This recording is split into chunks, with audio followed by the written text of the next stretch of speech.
Prodigy Real Estate.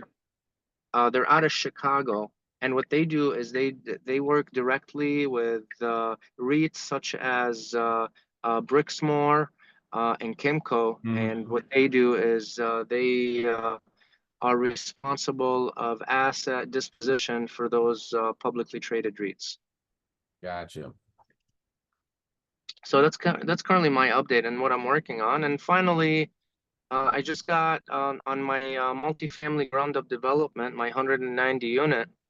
I just got my permits from Eagle, which is the government arm over here that reviews your environmental, reviews your wetlands, and they are the ones that issue the permit for water and sanitary.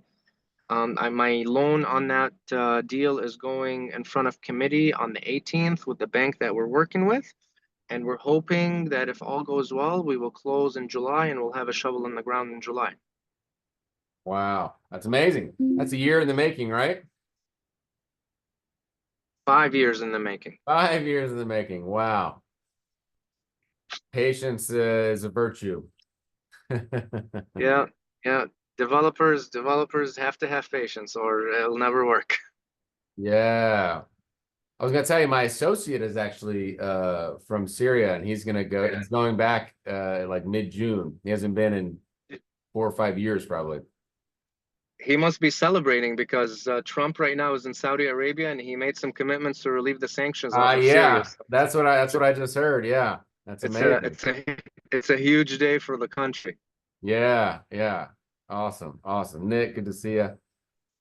All right, cool. And then Reggie and Samir, I know you guys are kind of partnering together, but if you want to just give the group kind of a synopsis of, you know, you know, introduce yourselves and what you're doing and where you want to go.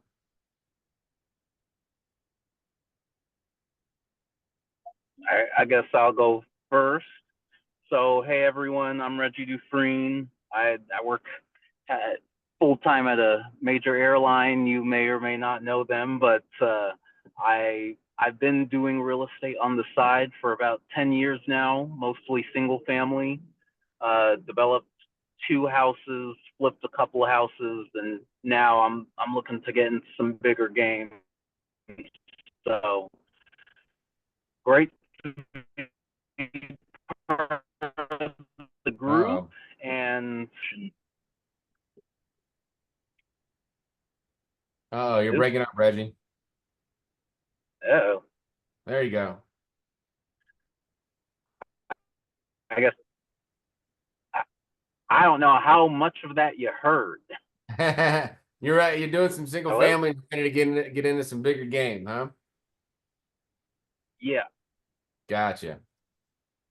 And then Samir, you're partnering with Samir, right? Samir's Yep. You guys so, are working together.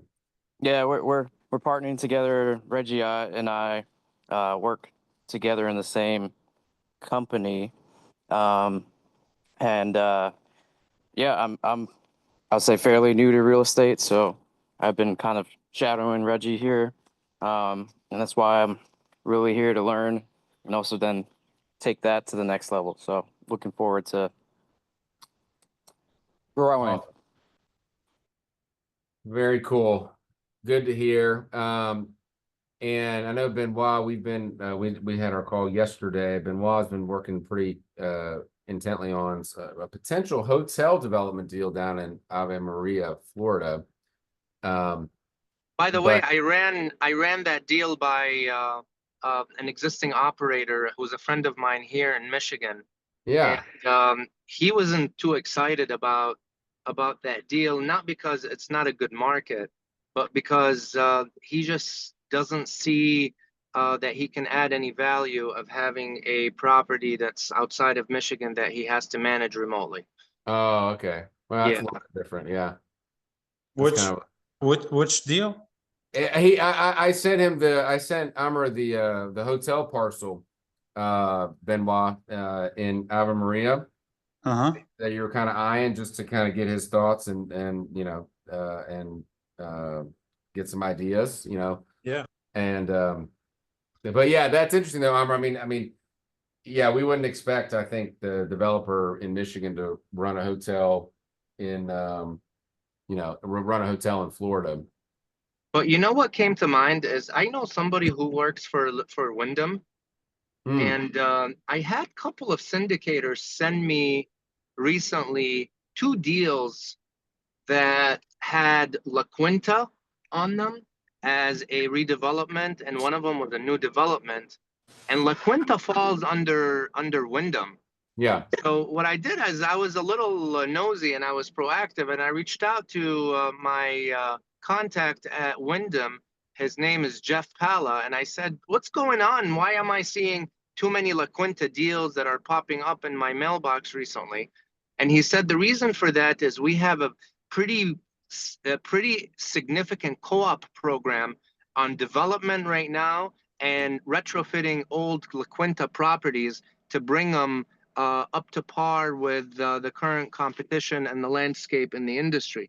And as a result of that, as a brand, Wyndham is doing some major injection under the La Quinta umbrella to attract developers and attract existing owners for retrofitting. So just wanted to mention that on this call, uh, since Benoit is interested in doing a hotel down there.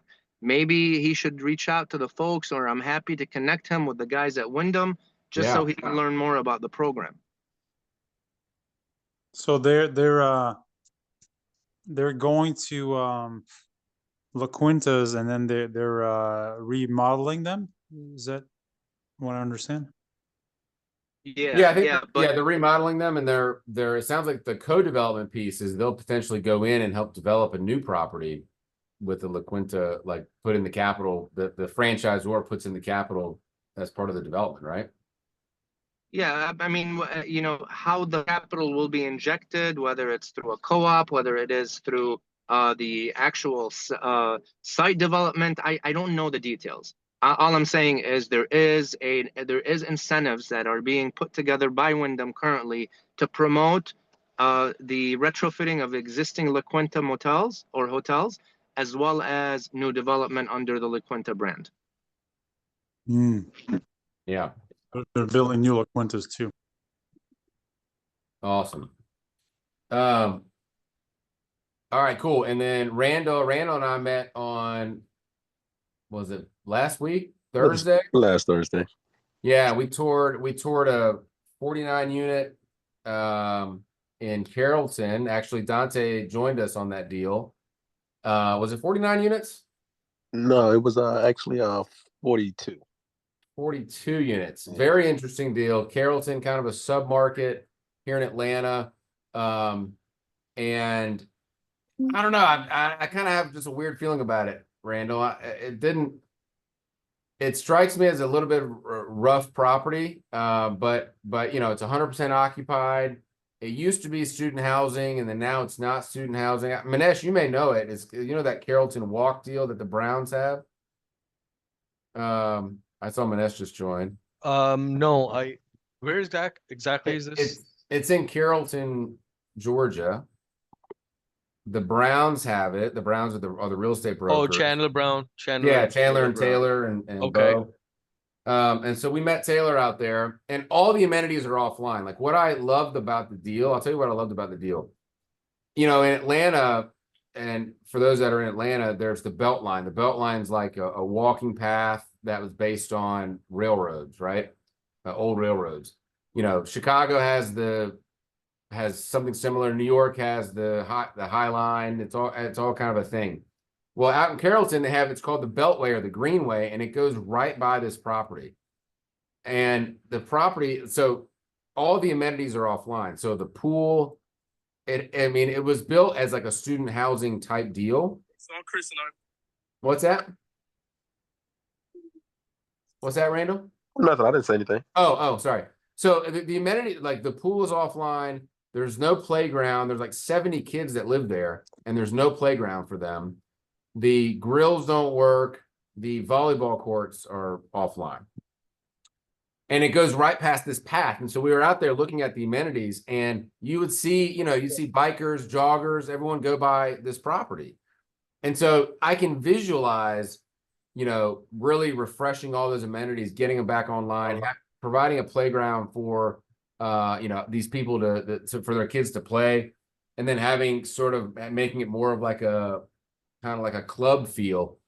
But the question I had was is there room in the rents to do that? So, and this is where the concept of value add comes in, right? You're gonna spend all this money to create all this value by refreshing the amenities.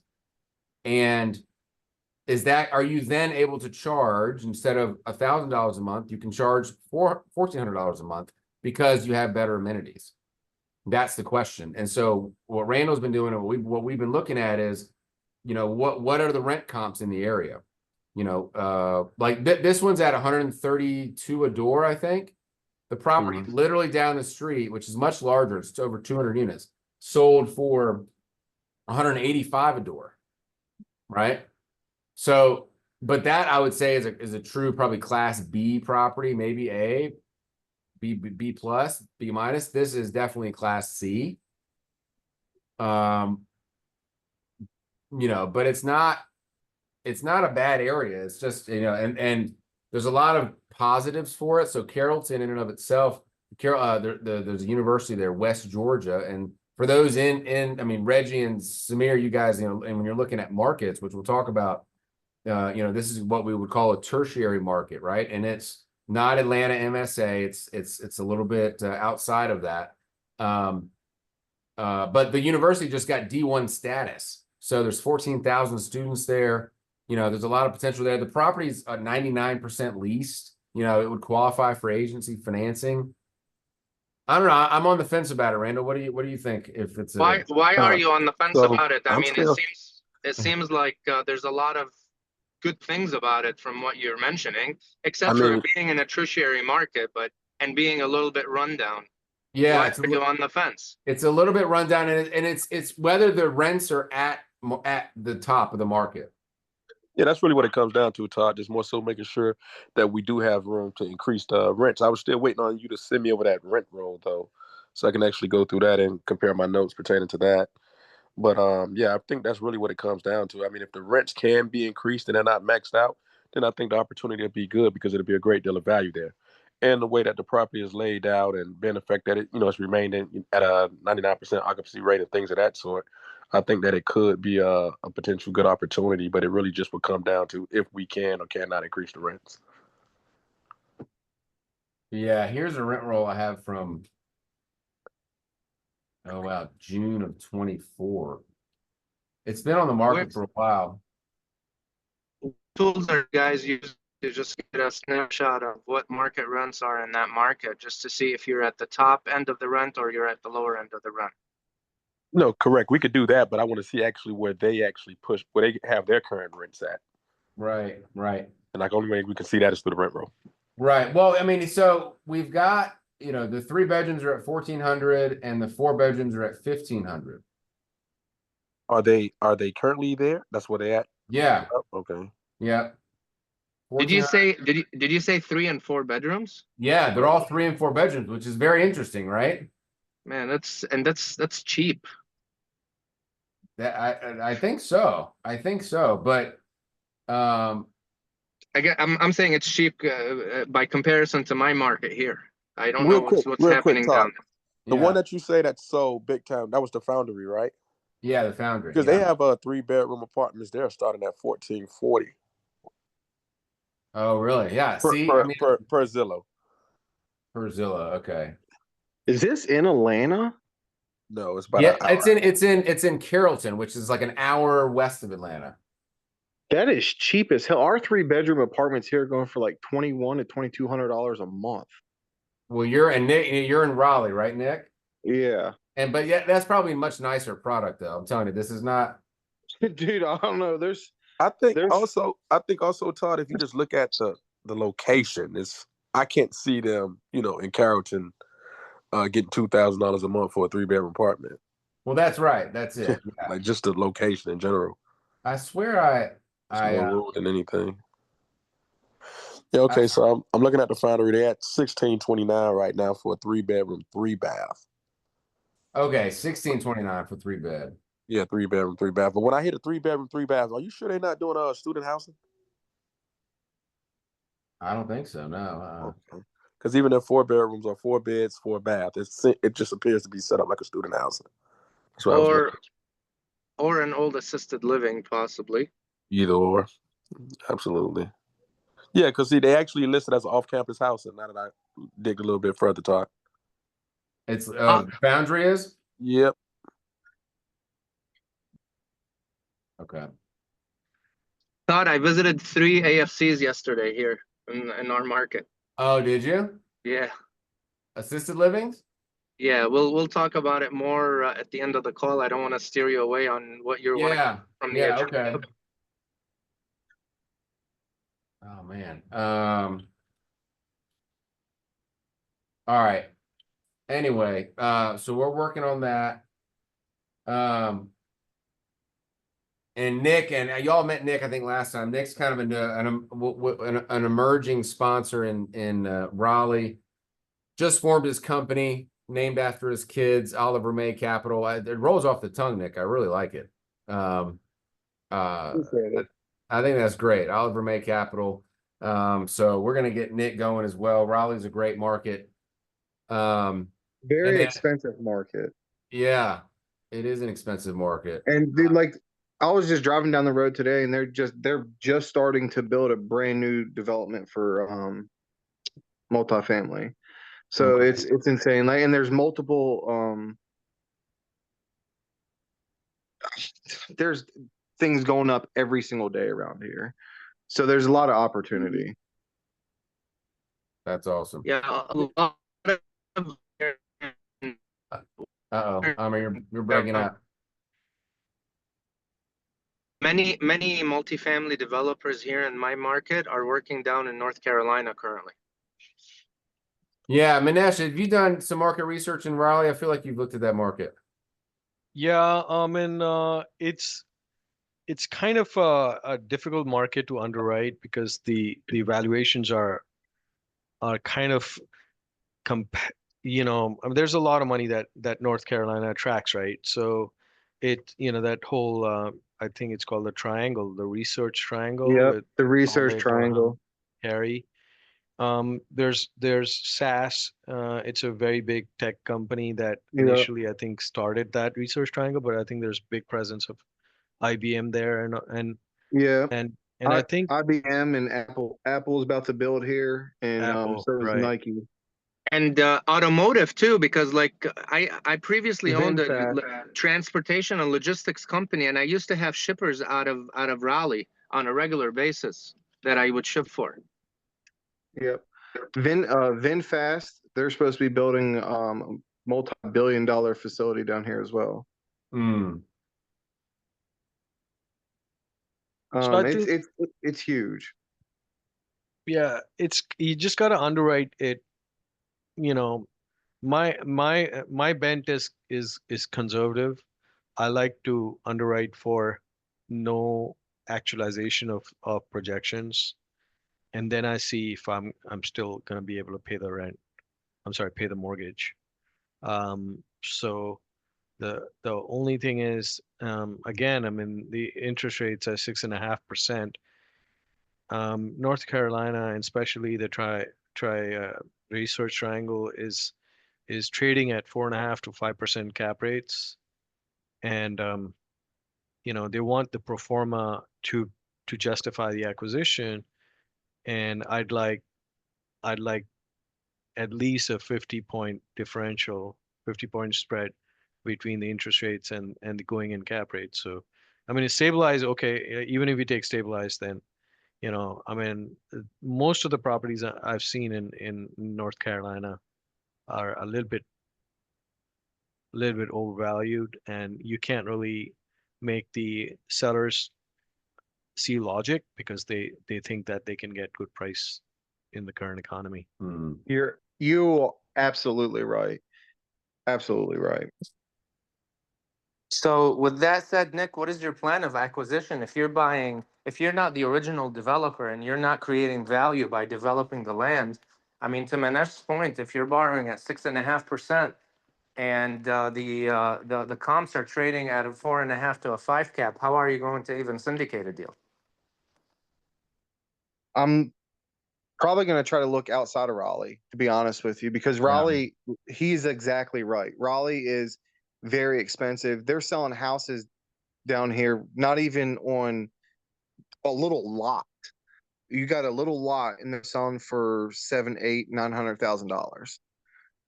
And they're not even 3,000 square feet. Take, for instance, there's a house for sale right now that's on 10 acres and they're selling it for $2 million, but it's only 2,500 square feet. So everything is just, the prices are just outrageous here. So I'm looking outside of Raleigh. I know if I go closer to like Durham's a little different. The Wilmington area, like near the beaches, that's going to be a little different, but Raleigh's probably the most expensive place besides Charlotte around this area. I was thinking about looking in South Carolina and Virginia and down in Georgia as well. Because me and my wife plan on moving down to Atlanta next about 4 years, 3.5 years.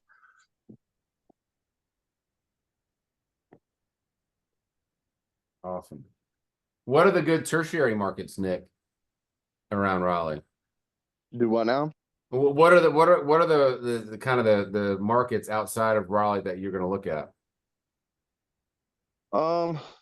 Like I said, the research triangle covers everything. It covers Cary, Apex, where I live in Fuquay-Varina, Raleigh, and Durham. Well, there's certain parts of Durham that I'm gonna be looking at, but I really want to look at like the Wilmington area. Yeah. I know there's brand new apartments going up, developing now in like Angier and Lillington, which that's still the research triangle, but they're getting the land for cheap and then developing these apartment buildings. So I'm kind of, that's why I need you. I'm lost. I know. Yeah. Around this area is just ridiculous. Well, and like I said, we can, this is the idea of strategic partnerships. I mean, you want to be a lead sponsor on a deal and close something in your backyard, but if that may not be possible based on where you are, then we can, based on your network and who you're networking with and conferences you're going to and who you're meeting in the industry, you may be able to partner with someone else in a different market and still get on, the GP team and get that experience under your belt. Because you gotta, in order to really add value, especially as a new real estate investor, you got to provide three things, right? Hustle, money, or knowledge. Right. And the hustle is the guy who goes out and finds the deal, knocking on doors, finding sellers, finding deals that no one else is going to find, networking with brokers, things like that. Knowledge is the experienced sponsor who's got the experience to take down acquisitions and knows how to actually do the deal. And then money is obviously money. So if you've got one of those three things, and a lot of times people starting out, they only have the hustle, right? They don't have the knowledge or the money. So that's where you're spending this time now to build up that knowledge and build up that war chest, then go out and make these strategic partnerships with people. So And I sent an email to that broker that you told me to get in contact with. Also, I'm giving him a call. He will not return my calls, text messages, or email. Oh, he's not? No. What a dick. That's what I said. Yeah. So just write him off. Go to the next one. I mean, I am. Like I've always said, like if you don't ask for the meeting, then you definitely know the answer, right? But if you ask and they don't respond or they're being a jerk, brokers, are very much in the customer service business as well, just like sponsors are with their investors. So I would be shocked if he just blew you off. I don't know any brokers that, unless he thinks he's too big for his britches and he just, doesn't want to talk to a new real estate investor. Any broker that I know would not do that, right? Because you still want to take the meeting because you never know where connections are going to lead, right? Exactly. And see, I already talked, like I said, my boss said that he's going to hook me up with his broker. So I'm gonna set up a meeting with her and see what she says. Okay. But yeah, then I would, and actually on the school platform, I posted the top brokers by asset class in the general chat. Look through some of those companies. Look through some of those companies in and this is Nick, but really everybody in your area. And then you're really just, and you know, what I liked about that guy, I think it was Matthew, is you guys were kind of similar age, you know, similar, you know, you just looked like you would get along. So, and I say that to say, like, you know, for the older guys, you know, you want to kind of, you can network with older brokers. I like, you know, otherwise if you're kind of a young buck and you're going to try to network with an old broker who's been in the industry for a long time, then I can see that maybe not going so well. But man, keep trying. If he's not returning your calls, then just go to the next guy. I will.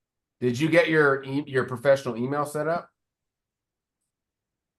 Oh, no, not yet. I'm gonna be doing that. My buddy said my logo and everything will be finished on the 14th.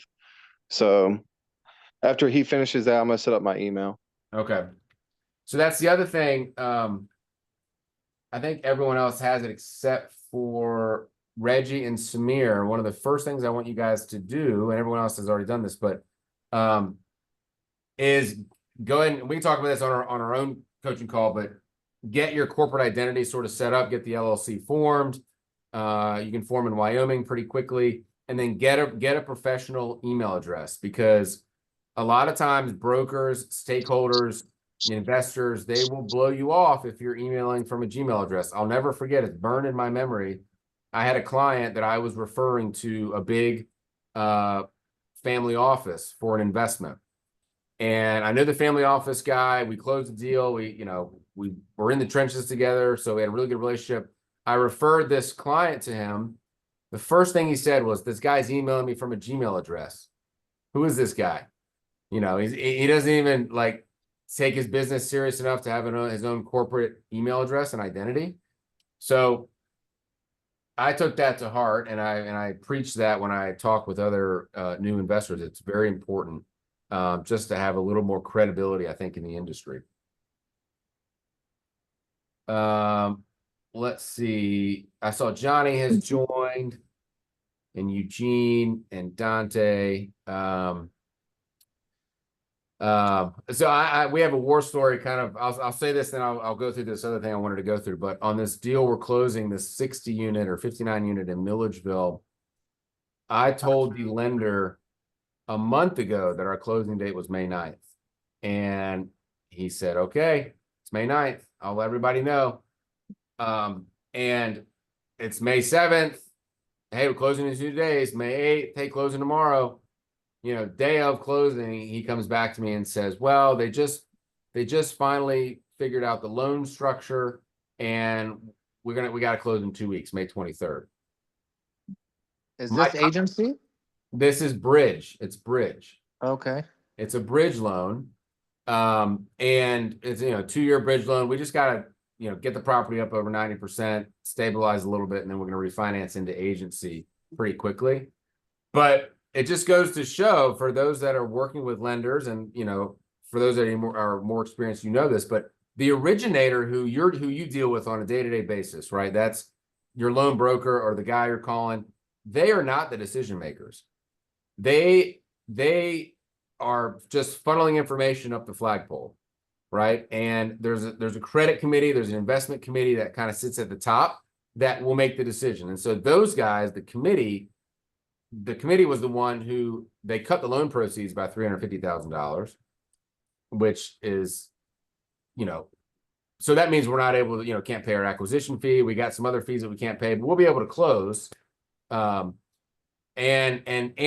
now they set the closing date 2 weeks out. So I had to do some serious damage control last Thursday and Friday with the seller, and begged, borrowed, and pleaded for an extension, for a 2-week extension, and she gave it to us. We had to put another $100,000 up for earnest money, which was fine. And so she gave it to us, but that was a very stressful Friday until we got that extension. Can you give us some highlights on that deal, Todd, in terms of capital stack, debt structure, Yeah. price per unit, Yeah, so acquisition this is fee, just the main bullet points. So it's and I guess I should let Dante do it because it's technically his deal. Him and and me, Dante and Johnny are working on it, Eugene. But it's a 59 unit deal in Milledgeville, Georgia. We're under contract for $5,425,000. Our loan is actually for $4,550,000. So that's like an 83% loan to value, which is insane. Insane. What's that? It is insane for a bridge. For a bridge, right? And so what they did is they ended up reducing our initial funding to 3.9 million, and then they're funding 650,000 of CapEx after closing. So because they reduced that initial tranche, we had to mess with our numbers a little bit, but we raised enough capital to cover it, so it should be fine. They're large units, 2 and 3 bedrooms. It's townhouse style. They're 2 stories, large units, 83% occupied, so it's kind of just under the threshold. And it's the owners are in their 70s. They live in Canada. They're very absentee owners, and so that's where we really see the value add, is because they kind of take their eye off the ball when it comes to leasing this place, and all of the amenities at this property are offline, right? So it's called Country Club Townhomes, and it's actually right next to the Milledgeville Country Club, and so it's got room. It's got an old tennis ball court that we're going to refurbish into pickleball courts. It's got basketball courts that we're going to put hoops back up. We're going to refresh the picnic area, redo the parking lot, and then it's got a lot of deferred maintenance. So we got to redo all the electrical. All the wiring is aluminum wiring, and that was the biggest issue with our insurance. Our insurance took forever, and it's funny. We had one quote where they said it had an aluminum wiring exception, and so the lender didn't go for that. And so we had another quote through Farmers, and Farmers. They had the current policy on the property, and they never asked us what the wiring was, and we never told them what the wiring was because they never asked us, right? But they had the current policy on the property, so they ended up giving us a policy, but did not have any exclusions. So we're going to get the deferred maintenance done. We're going to get the occupancy up, and then basically refinance it into an agency loan. Our going in cap rate's like an 8.5 right now. Wow. Okay. Yeah. So it's there's a lot of room. And then Dante, I don't know if you want to jump in on some of the other economics, but there's a lot of room in the rents as well. To increase them. And then here's our ultimate goal. We may condominiumize the property. Meaning right now it's an apartment regime, right? It's one parcel owned by one entity, but we're buying it for $90 a door. We may individually parcel out each unit, turn it into a condominium, create an HOA, and then sell them for $150,000 a condo. I have a question. Yeah. So my friend just sent me something over Facebook 2 days ago. They're selling an old high school in Bristol, Tennessee. It's on the Virginia side. It's near the casino, near the casinos, the NASCAR track, all that shit. They're selling it for $390,000. An old high school. Old high school. And he said, Nick, this looks good. You can turn it into apartments, blah blah blah, for $390 or $399,000. That's crazy. I can send you the link. I don't know if I touched that with a 10-foot pole, but yeah. Hey Todd, I got a quick question. Yeah. What's the CapEx on the deal with you and Dante? Yeah, so the CapEx we have, I was just pulling up our underwriting. We have it at like, with Dante, what is it? It's like about 600 grand, 520 grand. Are those hard numbers, guys, or this is estimates that you? No, we got quotes. We got quotes from everybody for and you know what? The interiors are not terrible. So there are some light upgrades that we're going to do to about 10 units, and this is called proving your concept, right? So we're going to upgrade about 10 units and prove that we can get higher rents for those units. do all the exterior renovations, and all the deferred maintenance, refinance it, and then, sell it for a much higher price. Makes sense. Are all four of you GPs on this deal? Well, yeah, me and Johnny and Dante are GPs on the deal. Yeah. Yeah. So did you you said you raised what, $4 million? No, we pounds? raised like close to 1.5. So who did the most of the raise? I mean, it was a team effort. It was a So team you guys effort. divided that up Yeah, amongst yeah, yourself. it was a team effort. Yeah. That's already done, the equity raise. Yeah. That's already done. And I kind of came in. I mean, I wasn't really going to jump in, but I kind of came in to help qualify for the loan, and because we got to have, and for Reggie and Samir and Nick, you guys, I mean, you can't just go out and borrow $4 million pretty easily, right? You got to have what's called net worth and liquidity standards that lenders require. And usually it's net worth of at least the loan amount and liquidity of at least 10% of the loan amount.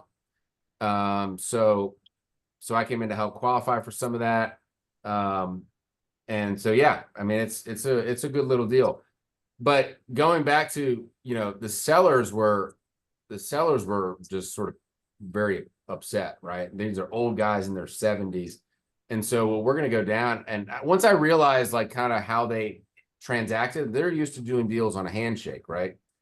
And so when I realized that, I was kind of letting my team handle most of the negotiations and letting my paralegal kind of run the closing. And when I realized they needed to know who they're selling to, I jumped in and said, hey, I'm the one that's actually signed on the dotted line. Like, this is the deal. And so they felt more comfortable. And then actually we're going to go down on Thursday and meet them in person, because they own a ton of other deals. I mean, they own stuff all over tertiary markets in Georgia. So you never know. This is, talk about looking for opportunities. We're going to go down there and see what other properties they have potentially for sale. And then you never know, there could be an off-market opportunity there that we could take advantage of.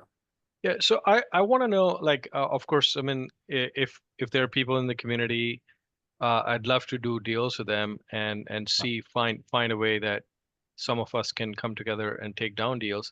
So how like what can you tell us about what kind of GP splits and responsibilities and all those things, the split buckets, I mean, Yeah. Rod Cleef, right? Rod Cleef kind of just, has a standard split bucket that he promotes between, that people can decide and go, hey, I'm going to take this part, I'm going to take that part.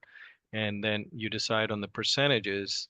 So some things that we can have within our community that, Yeah. that we can use as a template to say, this is the way that we can split up the GP side and take down deals together. Yeah, that's a good question. Good point. I mean, I think, the general strategic partnership split in a GP that I've seen and that I've done and counseled and been a part of is usually a 70-30 split. 70% for kind of the deal finder and the deal, who's getting the loan and qualifying and doing all that work.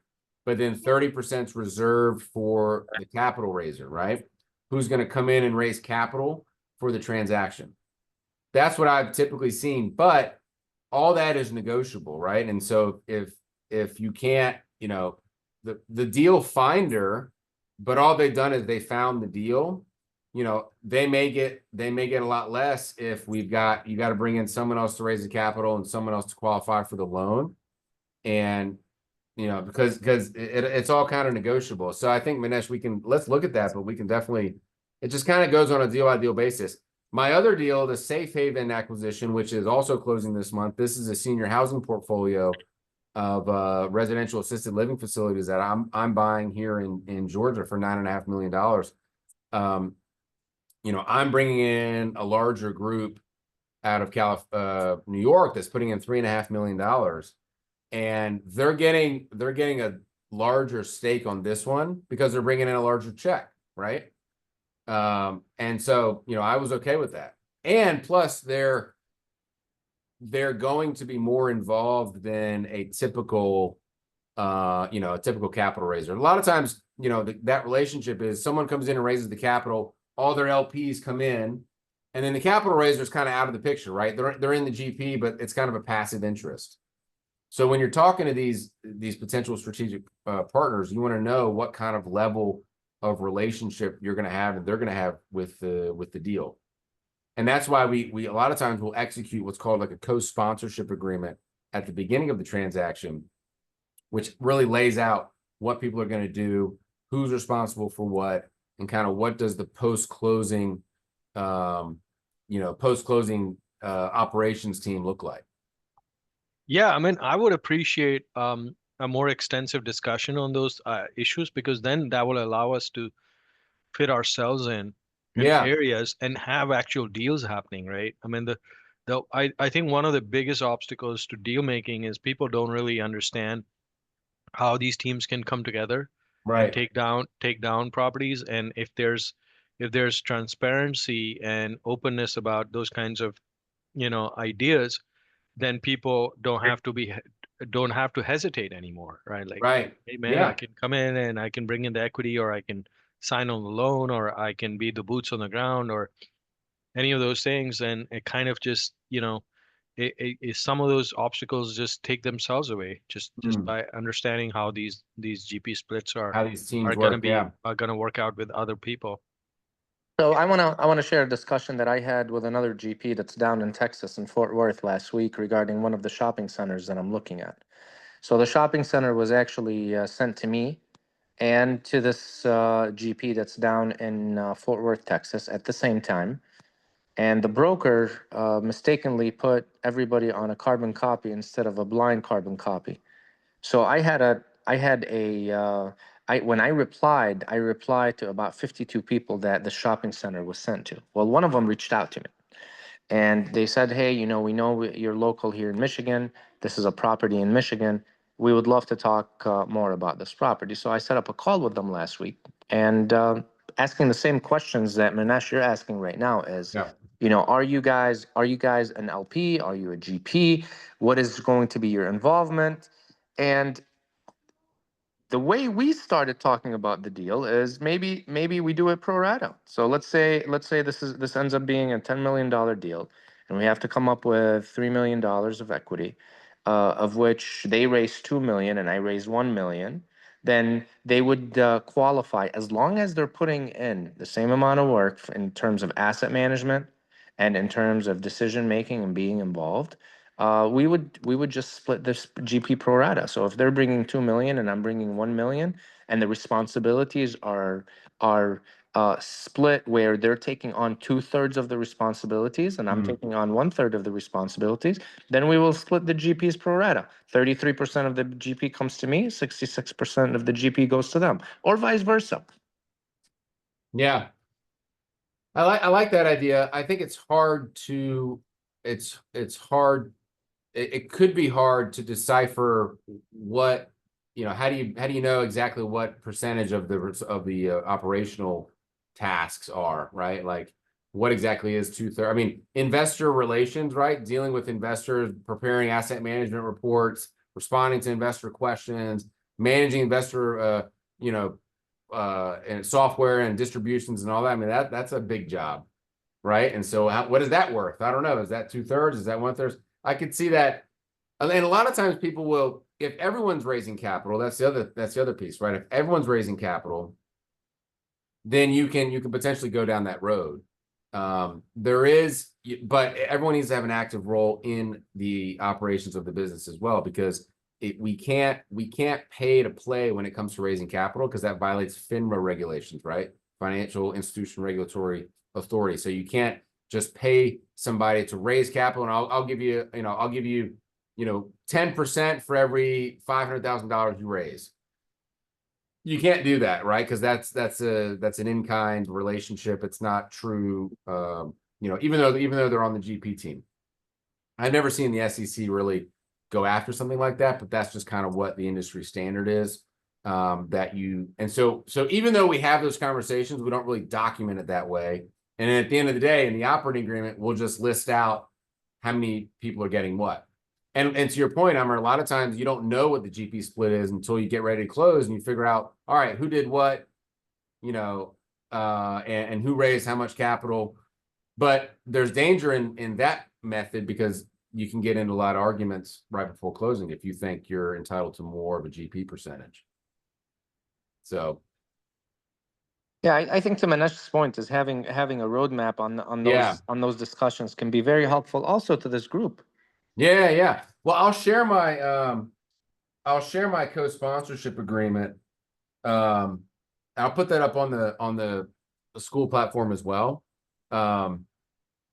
Because that is that kind of gives us a roadmap as to the responsibilities and who's doing what. Like who's putting up the at-risk capital. That's another thing. Like if you're putting up the at-risk capital, how much is that worth? All of that is part of the equation. So, and I know Manesh, I mean, you raised a couple $1 million for your Chattanooga deal, right? 1.5. Yes, Yeah. 1.5. Yeah.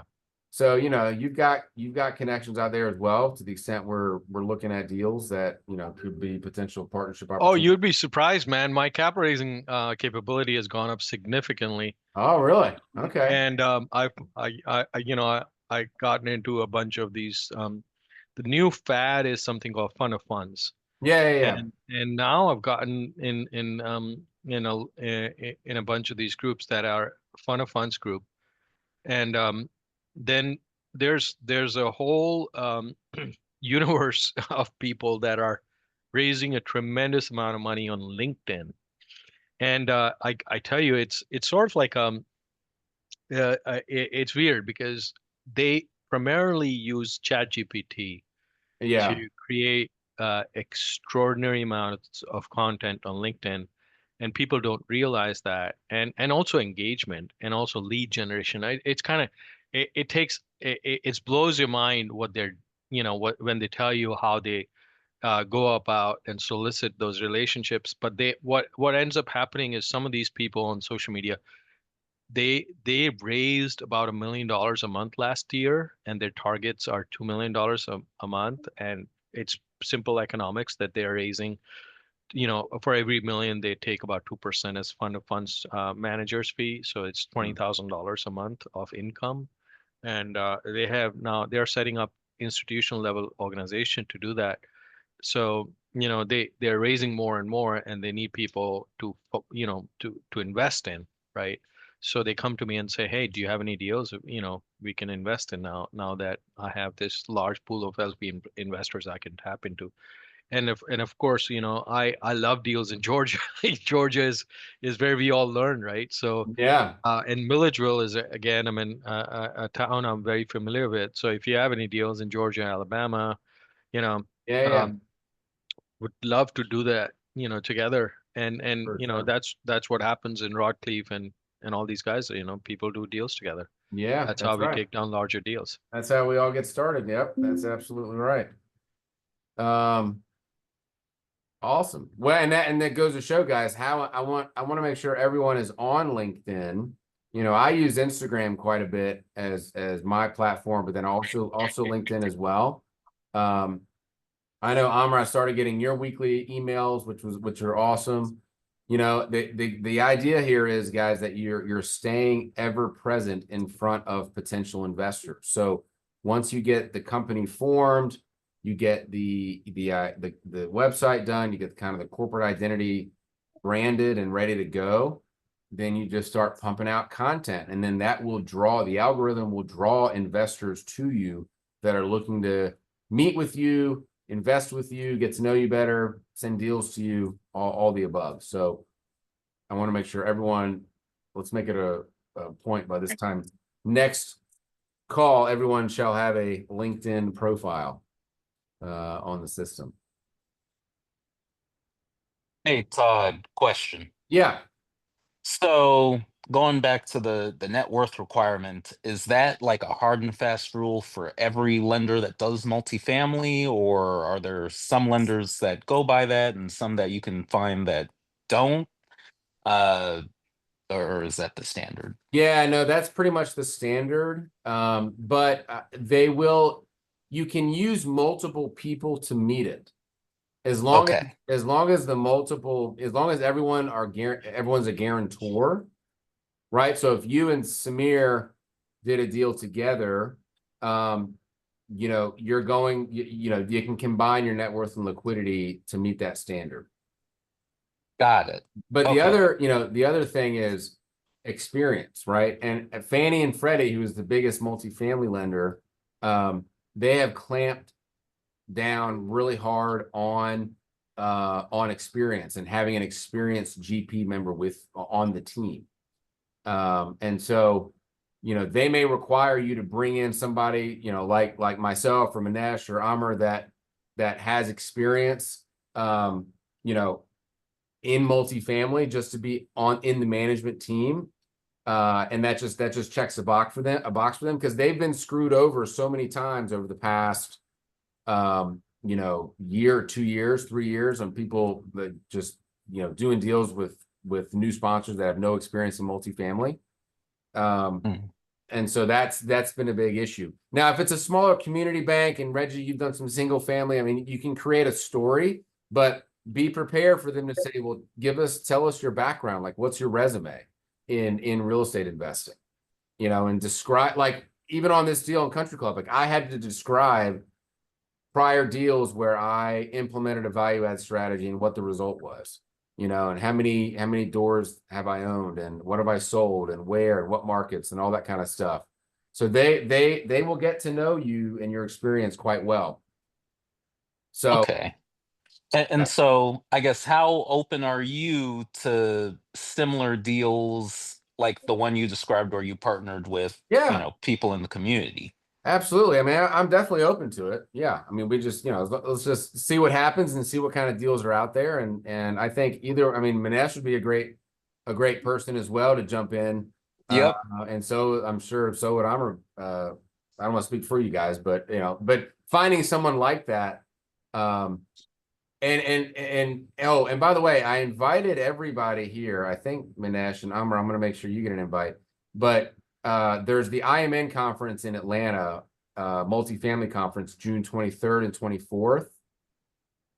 If you guys can make it, and Nick, I think I invited you as well. It's in Atlanta, but my firm is hosting a big after party on the 23rd. And so we'll have 100 people there, and brokers, lenders, other investors, in the, people, my clients, my partner's clients, bankers. I mean, everyone you can imagine is going to be at this club, or it's a bar, I guess, this restaurant. I don't know. But anyway, it's on June 23rd. So what's that, Nick? Oh, nothing. Oh. Nothing. So be on the lookout for that invite, guys. If you can make it, that'd be great. I think that could be kind of a good spot for us to really meet up. For those that gotta fly, then if you can make it, great. If not, no worries. Awesome. Well, I didn't get to my due diligence list, but that's totally fine because I love the organic discussion, regardless. So we'll save this for next time, and let's keep rocking, guys. Hey, Todd, I'm probably going to need you to send that to me again because I don't see it. I don't either. You don't see it on the school platform? Oh, you sent it in a school platform. Okay. Yeah. So if you go to school and then under classroom and then go to deal tools, that's where I'll go ahead and put up the co-sponsorship agreement there as well. Todd, I've never been on the school platform from a mobile app. Is the school community the right mobile app, or is there a name for the mobile app at all? I don't, yeah. If you go to your phone, it's school. It's the school app. Yeah, it works on mobile. Is it school communities? There's a lot of school. There's school mobile. School is spelled SKOOL, correct? Yeah, that's right. SKOOL. So it's There's school loop. it's the one, yeah, school communities. It's one with the SK. SK, got it. Okay. If Yeah. you have, if you want, I can show you the GP split worksheet that I have. Yeah. Yeah. Well, share it, Minesh, share it in the community. Like Okay. on the school tab, there's a little, anyone can share something there. So share it there, and then we can all take a look at it. Perfect. And I'll add the co-sponsorship agreement now to the DD list. I'm sorry, the deal tools online. Awesome, guys. Well, I appreciate it. I'm gonna head to the house. Thanks, Todd. Talk to Talk you to you soon, tomorrow. guys. Thanks, Thanks. Todd. Bye. Yep. Thanks, Bobby.